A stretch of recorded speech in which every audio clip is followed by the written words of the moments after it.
आइंदा इंतखाबात से मुतल्लिक़ अहम पेशरफ्त कौमी सूबाई असम्बलियों के लिए इब्तदाई हल्का बंदियों पर काम आखिरी मराहिल में दाखिल। इलेक्शन कमीशन की डिलिमिटेशन कमेटियों ने इब्तदाई हल्का बंदियों पर काम मुकम्मल किया।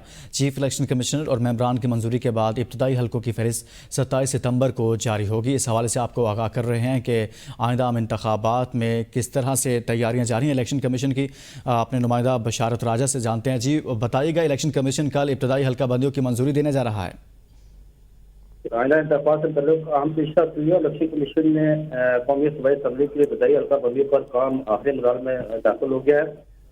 चीफ इलेक्शन कमीशन मेंबरान की मंजूरी के बाद इब्तदाई हल्कों की फहरिस्त 22 सितंबर को जारी होगी। इलेक्शन कमीशन कुल इब्तदाई हल्का बंदियों की मंजूरी देगा कल।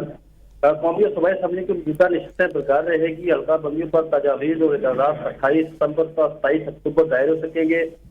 इलेक्शन कमीशन एतराज़ात पर 28 अक्टूबर से 26 नवंबर तक निपटाएगा। इलेक्शन कमीशन असली हल्का बंदियाँ 30 नवंबर को जारी करेगा।